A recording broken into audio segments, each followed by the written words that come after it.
बीते 2 दशकों से राजस्थान बीजेपी का मुख्य चेहरा रही महारानी यानी वसुंधरा राजे को इस बार अपनी अहमियत दिखाने के लिए खूब जद्दोजहद करनी पड़ रही है।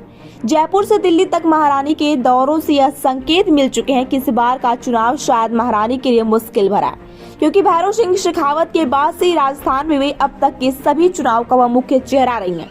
लेकिन इस बार चुनाव की तारीखों की घोषणा होने और बीजेपी के 124 प्रत्याशियों की लिस्ट जारी होने के बाद भी अब तक यह साफ नहीं हो सका है कि वसुंधरा राजे की इस लोकसभा चुनाव में क्या भूमिका है। अब एक तरफ तो वसुंधरा राजे अपने भविष्य की राजनीति को लेकर संघर्ष तो कर ही रही है, तो वहीं दूसरी तरफ उनके गढ़ यानी झालावाड़ में वसुंधरा राजे के खेमे में ही गुटबाजी जारी है।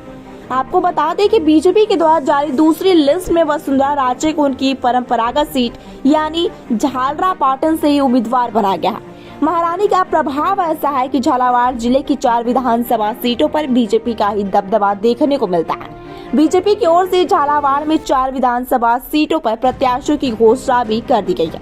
इसमें से यदि वसुंधरा राजे के सीट को छोड़ दें तो बाकी 3 अन्य सीटों पर वर्तमान प्रत्याशियों का लगातार विरोध जारी है।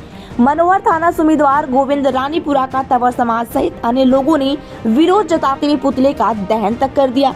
इसी प्रकार गुरुवार को खानपुर विधानसभा क्षेत्र से बीजेपी कार्यकर्ताओं ने उम्मीदवार नरेंद्र नागर के विरुद्ध बकानी क्षेत्र में मुर्दाबाद के नारे लगाकर विरोध प्रदर्शन किया, जबकि बुधवार दोपहर डग विधानसभा के उम्मीदवार कालू राम का हिरनी खीरा गांव में काले झंडे दिखाकर विरोध प्रदर्शन किया गया।